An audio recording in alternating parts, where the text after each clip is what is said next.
What is oral sunblock? Yeah, what is oral sunblock and how? Yeah. can it really work? Yeah, Right? does it really work? Right. Hi, welcome to Docs and Dialogues, the intersection of aesthetics and wellness. I'm Dr. Max, and joining me today is Dr. Jade. Hi, I'm Dr. Jade. Okay, in this episode, we will delve into the topic of sunscreens, which we named it Sunscreen 101. So, let's dive right in and welcome.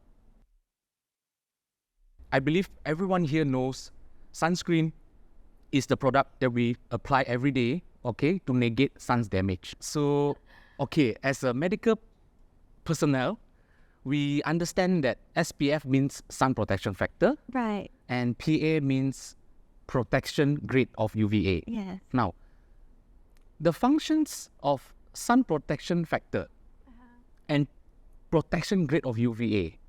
So everyone's always talking about the SPF and also the PA rating now that we have, right?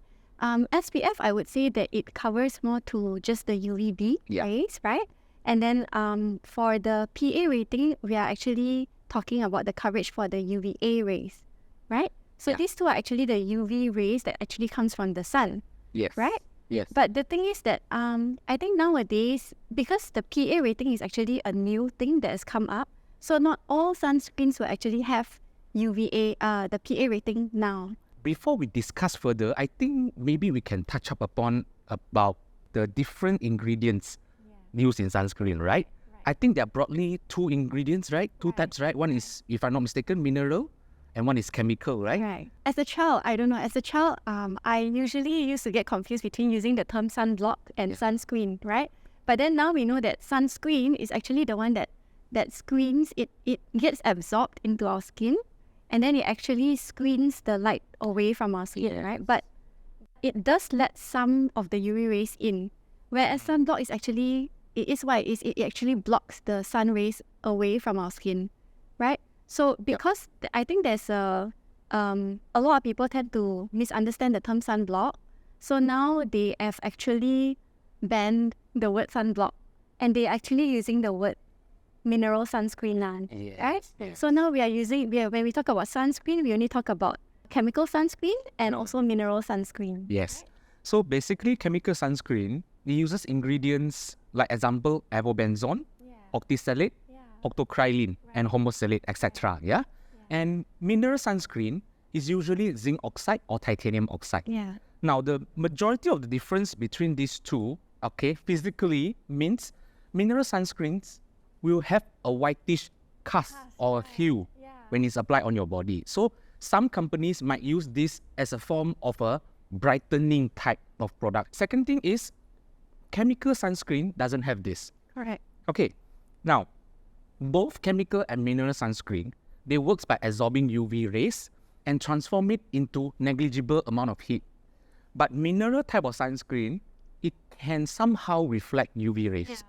Now, since we are talking about UV and all these things, now what does a good sunscreen, I mean, in the sense of the protection against the rays, the sun rays, what is really, really important here is that for sunscreen to be considered good, right? It must be able to cover a broad spectrum of light. Correct. Yeah. Right, Jay? Right. So now, when we talk about broad spectrum of light, okay, it means following the visible light spectrum, okay, you have UVA, UVB, and visible light and also infrared rays. Yes. Now, a lot of you might be wondering, doctor, why? If there is UVA and UVB, aren't there UVC? There is. Yes. But the problem is UVC never passes the atmosphere. So the only culprit that we are dealing with here today is UVB and UVA. Now, why I mentioned B first, but not A first? This we will bring back to the details of this. UVB and UVA, the difference of it. Okay, for UVB, okay, UVB's penetration is on the surface level. So whenever we talk about people having sunburn, it's because of UVB. But when people tell you, look, after exposing myself under the sun, I'm turning brown, I'm tanning. Now, that is solely the effect of UVA, right, Jade? Yes, I agree. Yes, yeah. As a people living in urban areas like us, okay, we tend to stay more indoors, okay? Like most of the time we spend is mostly in indoors, right? Mostly indoors. So I think it's our lifestyle nowadays, right? Yes, We're exactly, reaching more towards gadgets and screens and computers. yes. Yeah. So when it comes to gadgets, right, okay, let's not forget there's a culprit inside there that will destroy our skin cells and make our skin looks dry and very, very unhealthy, okay? And even make your fine lines appear. Basically, culprit- photo aging as well. Right? Yes, photo aging, all right? Now, photo aging is different from our normal aging per se, is because photo aging actually more well known as premature aging. Yes. So the term premature is very important here because you might be young, okay, in age, but your skin looks old. Okay, that's the effect of the blue light. So the blue light is another word for it is the HEVL, which is the high Energy visible light. Right. So this one actually a lot of people overlook the HEVL, right? They think that it's not really harmful because you don't really see it, but well, in truth, I think it's the one that is bringing quite a lot of damage to our system, right? Culprit. Because we stay up at night on our beds and then we are looking at our gadgets before we sleep, right? So probably we need to talk about this as well so that people will be more aware about this, right? Yes. So we're talking about HEVL, right? The main thing that it does to our skin is to cause a phenomenon known as oxidative stress. Yeah. Okay? Now, this oxidative stress, right, in simple terms, it just means that the skin cells, okay, particularly the collagen and elastin inside the skin cells are destroyed by these blue light rays. So in order to combat this situation properly, we need antioxidants because just now, as I mentioned, blue light causes a phenomenon called oxidative stress, right? So we need antioxidants to negate this effect. Okay? Right. So now comes another question. When we talk about antioxidants, a lot of people, the first conception they have is, oh, I am taking antioxidants regularly from my oral supplement, right? And doctor, there are something called as oral sunscreen nowadays, right? Right, Jade? Right. Have you heard of that? Yes, From our clients, right, I believe, right? Yeah. So one of the very frequent questions that keep on being raised by our customers is they asking us like, what is oral sunblock? yeah, what is oral sunblock and can it really work? Yeah, right? Can it really work? Right. Yeah, right. Now, actually, oral sunscreens, right, it mainly works, okay, on antioxidation, all right? These antioxidants, it will somehow reduce the level of oxidative stress of our skin cells, all right? And in turn, reduce the damage done to the skin cells. Now, please keep in mind that it's actually reducing, not preventing, yeah? So, ultimately, you still need to control your exposure to the sun. Yes. And speaking of this, since it's only handling on the oxidative stress, it doesn't cover the damage done by UV rays. Correct. So, pertaining to the question of whether oral supplement is good enough to replace sunscreen, the answer is an absolute no. You can use it as a tandem, right? I think we use it as a tandem with the... Yes, you can use in tandem with a sunscreen. Because, again, these oral supplements, right, they cannot negate, they cannot change the damage done by UV rays. So in order to better combat this situation, you must use in tandem with sunscreen. Yes. Yeah, right. Okay, so then the next question is the higher the SPF better, or will you go for a lower one? How do we choose which one to go for? Now, pertaining to choosing, right, because actually this SPF and PA grading system, right, from what I understand, Jade, is actually more used in Asian countries rather than European countries. Yeah. So although the general dictum dictates that the higher the better or the more the better. Right. But I believe there is some sort of a balance, right? If I'm not mistaken, Jade. Yeah. I think you need to have a proportionate balance between the UVA protection and the UVB protection. Yeah. Then only it will be called an effective broad spectrum sunscreen, right? So I think it's the higher you go for SPF, the higher you go, you're actually sort of creating more of a disbalance with the UVA protection.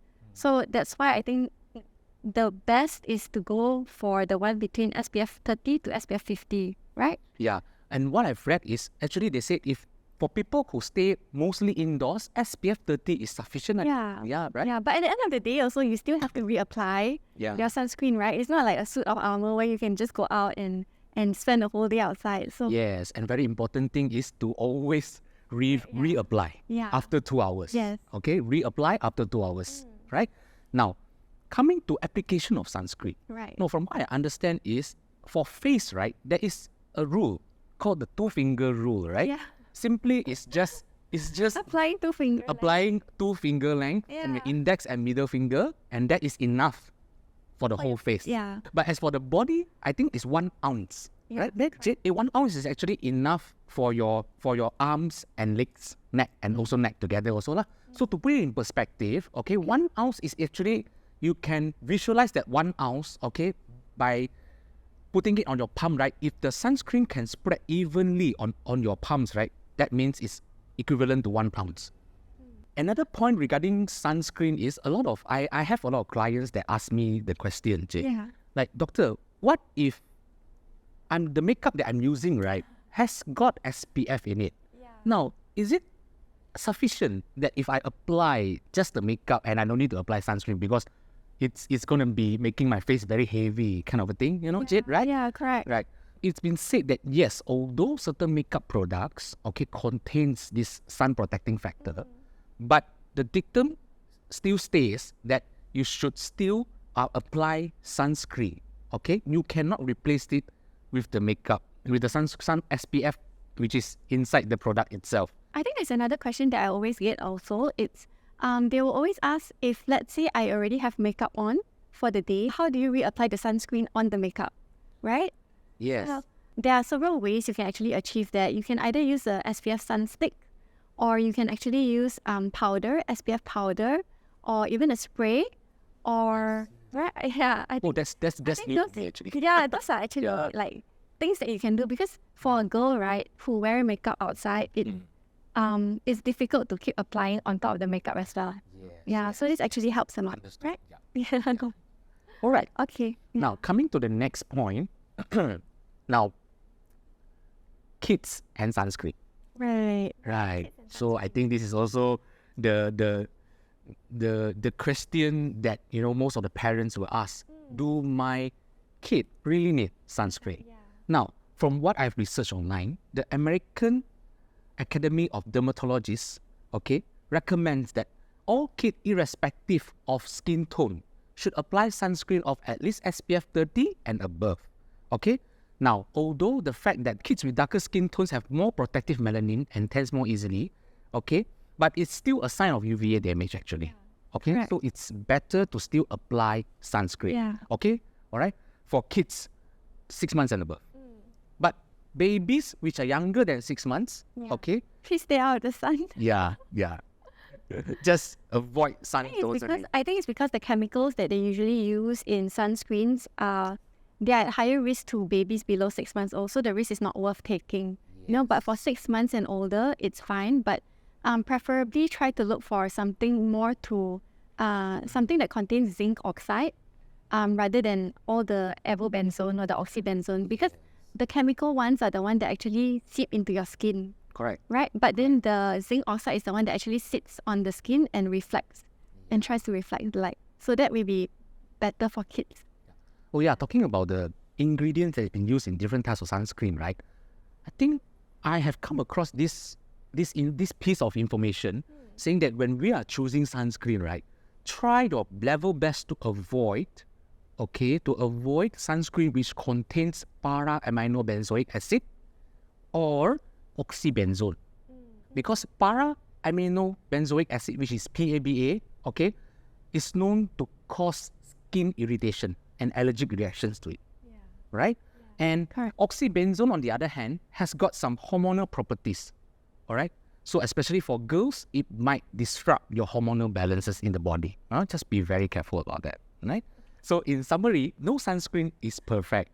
So physical protection is equally important. Example, protective clothing, white brim hats, and sunglasses. Okay, and on the side note, sunglasses is also very important for glaucoma protection because, as we all know, glaucoma can be caused from overexposure or long-term exposure under sunlight.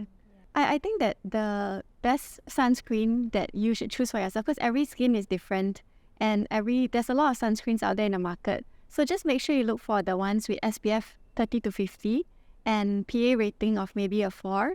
And of course, the best one is the one that you will apply every day. Right? Yeah. Yeah, the best sunscreen is always the sunscreen that you and your family will always go to. Right? So thank you so much. And this ends our Sunscreen 101. And once again, I'm Dr. Max. And Dr. Jade. And thank you for joining us. And we'll see you in the next episode. Bye.